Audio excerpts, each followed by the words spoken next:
All right, so Lebanon has been in the news a lot lately. There's been a lot of protests going on there, a lot of political turmoil. So some of you asked me to do a little video on this.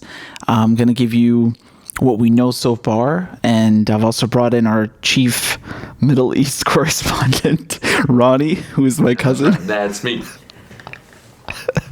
Yeah. He lived in Lebanon for a while, so he also has some insight about that and how the whole country is. Basically, to sum things up, people are tired of corruption.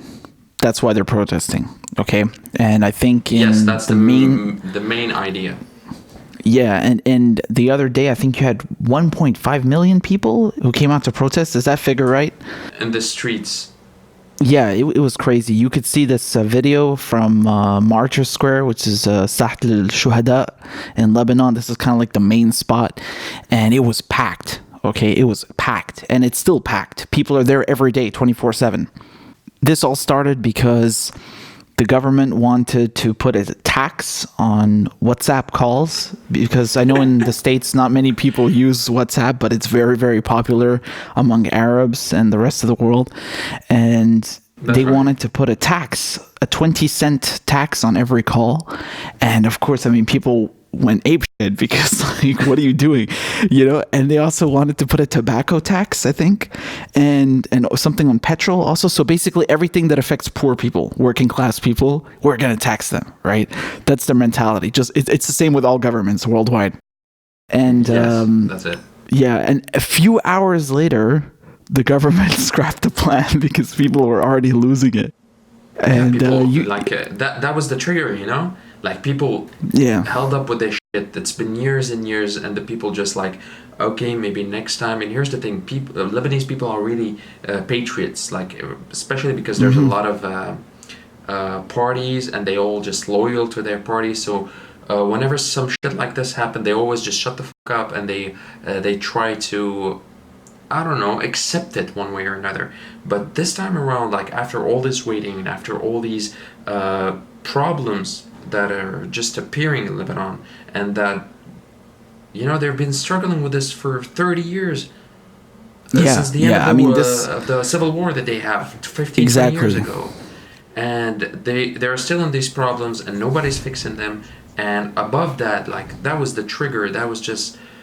Yeah, so WhatsApp taxes. It sounds silly, man. It's not it's not just the WhatsApp tax that started it, but it was like the straw that broke the camel's back. Because, like Roni said, they've had 30 years of corruption. I mean, this didn't just start, last week, and that was it, man. That was the final straw. People were like, no, this is not happening. And here's the thing that I really respect about what's going on right now.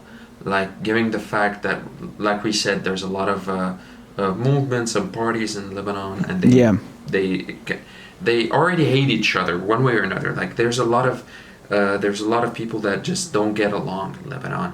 It was lovely to see. It was very, very.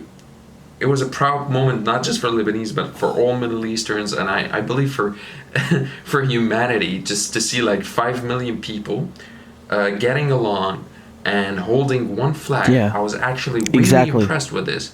They were just holding the Lebanese flag. There was like, we're all screaming the same thing. We're all suffering as Lebanese people, and we want something to change. And that was really...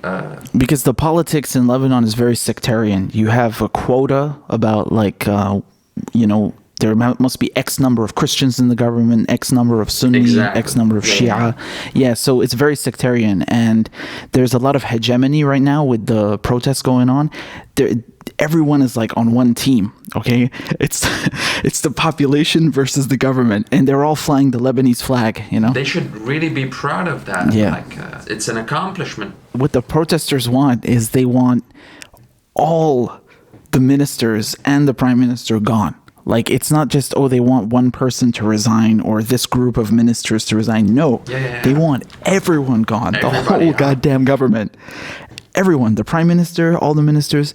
And they also I also heard that they're calling to change the sectarian system. So they don't want, like, quotas anymore, for each religion or ethnic group. They just want a brand new system. That's what I like, understood. I don't believe that's gonna happen, even if they people are saying that, but till this day, like if you go to the streets, and I've been watching a lot of news with and the media is trying to, interview a lot of people in the streets, and when they ask them, they try to keep it general, and they try to attack the government, but at the end of the day, like the people with Mustaqbal or future movement are gonna stick to being with the future movement, and people with Christians are gonna stick to be with Christians. So it's not gonna. Yeah, I also agree with you. I don't think they're going to be able to like change the whole system in one go. They're very connected. But if everyone resigns, that will also be like that in itself. If they get everyone to resign, will be amazing. You know what's funny? It's like the Prime Minister Hariri. I think yesterday he tried to put forward like new proposals to calm people down. Yeah. After he asked for 72-hour period. Yeah, exactly. He asked for a 72-hour period to like sort stuff out, and then he came out with these proposals, and he said he's going to cut the salary in half for all ministers, and he said he's going to ask the banks to invest like $3 billion because Lebanon's debt is like out of control. I think it's 150 times their GDP. It's 150% of their GDP, so they can't keep up with the debt. And their unemployment rate is unbelievable. It's like the youth unemployment, I think, is 37%. And it's funny because you have some Lebanese politicians who blame it on the Syrian refugees. It's like every problem in the world is the fault of Syrians for them, But we know that these issues of corruption have been there for 30 years before there were any Syrian refugees. I know, man. Not to mention that the corruption in the government came to the fact that they're stealing money out of the refugees. They're taking money from the UN. They're not giving it. They're not putting it in these camps that the Syrians are staying in. So exactly, that's one thing. Yeah, there's a lot of embezzlement going on. There's a lot of fraud going on. And like we said, this is these issues that the Lebanese people are protesting about predate the civil war in Syria. These have been going on for like 20, 30 years. It didn't just start last week or like 5 years ago. And you were telling me something interesting about the government's new budget, that they didn't sign the contracts. Can you elaborate on that? Yeah, so here's the thing. Here's why people like lost their shit. It was the WhatsApp taxes, but like a while ago when they started doing the annual budget for the government, they had in mind all these construction works and all these how do you call it? Like a renovation for the infrastructure. Exactly. It's not just the infrastructure. All the annual budget that they need with contracts for generators for. Because electricity there, it's a big problem in Lebanon. Yeah. So they took all these, they took in mind, like حسب حساب, how do you say it? They calculated. They basically made the budget for the entire year for how they're going to plan the fiscal year, right? Exactly. That's all that they need to spend. And after taking all this money and after getting, they're already in debt, but after taking an extra amount of money to fix all their problems, they didn't sign any contracts that binds it to do all these projects. So they just took the money and just said fuck all to everything. Like fuck off, we're not going to do that. Insane. We're not going to do that. That's insane. And that's really why people were like, that's another level of corruption. Corruption. You cannot argue with that. That's just blatantly stealing and saying fuck you. Like I keep laughing about it because it's so blatant. It's like they're not even trying to hide it anymore. It's like, we're just taking the money. With that, one of Saad al-Hariri's suggestions was cutting, as you said, cutting the salaries of the ministers by half, which is another joke because it's not about the salary. Because they're stealing anyway. The corruption is so bad that ministers are stealing, are stealing not just money, land, projects. It's just the position of power is translated into more money. Yeah, it's kind of like Trump. I think yesterday he was saying that, I don't even take my president's salary. What is the president's salary? I think it's $450,000 a year. Yet he doesn't need to because he's profiting off of making all these foreign leaders come and stay at Trump Towers. So, when the Saudi Arabians they come and stay at Trump Towers, they overpay him. Like, it's crazy. It's completely illegal for him to do that under the Constitution and the Emoluments Clause, And so again, this whole proposal, I also thought it was ridiculous that Hariri wants to cut the salaries of all the ministers in half. Like, dude, we're not talking about like a few million. We're talking about tens of millions, billions of dollars that have been stolen over, several years. And it's really an insult to the people. And I also felt like he's trying to save a sinking ship. He's like, oh, I'm gonna stay in power and give you like these half-assed measures. Like, no, man, it's over. They want you to go. Like, this is what the Lebanese people are saying. They want you and everyone to go. There's nothing you can say that's going to change that now. The people, they don't just want that. They want them to go because they don't trust them anymore. And a trust is a very important element.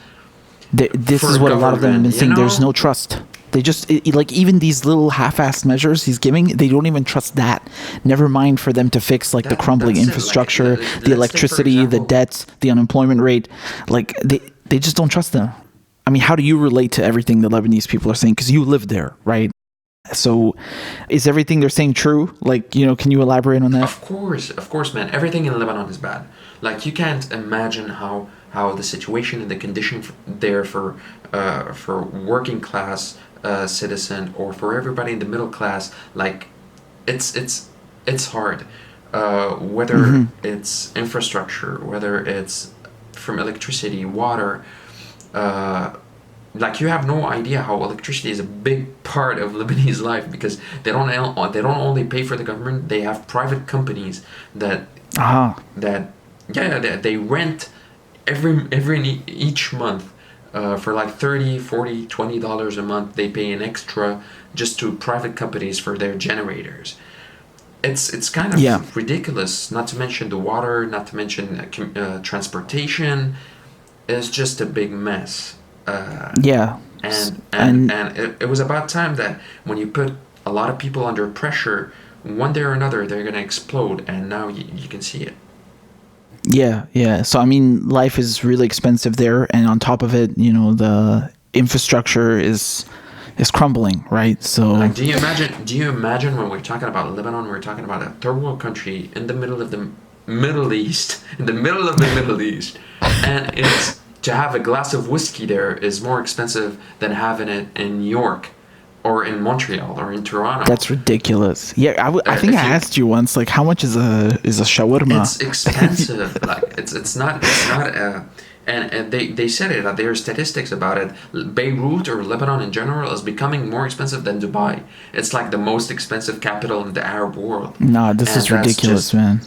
And the people there are paying the taxes already, the TVA, and the sales tax or VAT. I love seeing people in the streets, like, saying, like, the war in Syria, it's been going on for 7 years.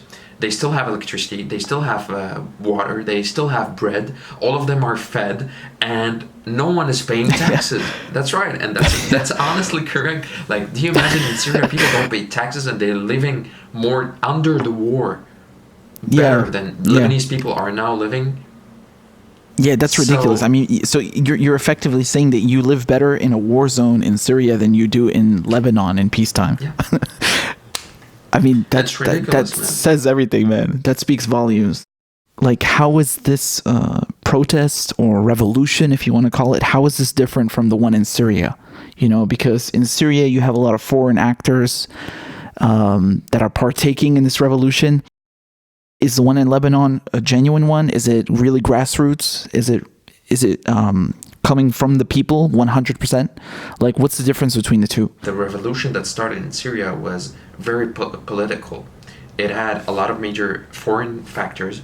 No need to discuss details, but it was obvious how much the US, Turkey, Saudi, Israel, Qatar, and now let's mention Russia and Iran and Hezbollah. Like, there's a lot of hands in Syria. But it was all not just against the government. It was just they were fighting against this idea of Bashar al-Assad, and that differs a bit because it's not political in Lebanon, it's economical. Like the people are not able to live anymore, are not being able to live anymore because of the situation, and they want it to be fixed. And it's not to blame one person. Like there's the parliament to blame, there's the government, there's the president, there's the prime minister. It's the whole, it's the whole shebang. It's every single one of them is responsible for this. I'm guessing this is why people are saying that they don't want this like sectarian system that they have right now. They just want to overhaul the entire system. They want new elections. Hopefully a lot of them will agree to that, because like I'm telling you, that's maybe theoretical, but once they want to apply it, I'm pretty sure it's going to be impossible for them. It's going to be impossible for them to change the system, because everybody knows in the Middle East how Lebanese are divided.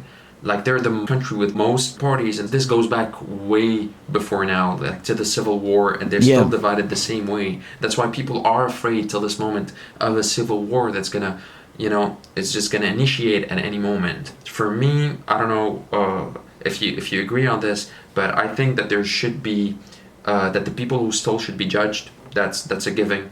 The money should be returned. That's a given. A transition to a new government that will take the right procedure in order to fix these problems. I read that is going to take 10 years at least. They're demanding that a few judges take over the government until they can hold new elections. That's what I read. Yeah, I don't know. Like in these situations where there's like total failure, it's really odd to predict or to know the solution, because here's the thing, like even if this happens in Canada or in the US, there's gonna be a lot of screw ups, not to mention, like, I don't know if a lot of you guys know this, but Lebanon stayed without a president for nearly more than a year. After the elections they had, I think, no government. It took them 8 months to form a coalition, So the political situation there is really bad, and it's not. I just hope, because here's the thing: I love Lebanon, and I want to visit, and I've been and I visited like 4 months ago. I don't want the next time I go there to be for it to be a war zone. I just hope they fix the shit as soon as possible. And of course, people will get what they want. Yeah, agree. I agree with you, man. I agree with you. Anyway, I guess we'll leave it there until something new happens. And then, I mean, this is an ongoing thing. So I think we'll be back to talk about this, and absolutely. Besides the videos on Syria that we're going to do. So if you haven't already, please consider supporting the show, patreon.com/papichulamin, because I can guarantee you this video and most of them are getting demonetized. Everything concerning the Middle East, man, is not going to be demonetized. Is not going to be monetized. There you go. Exactly, man. If it's brown, it's demonetized. That's it, man. That's it. That's how they do, man. YouTube doesn't like that. So please consider supporting the show. Roni, thanks a lot for being on the show, and I'll see you next time, man. Take care. Bye bye. Ciao.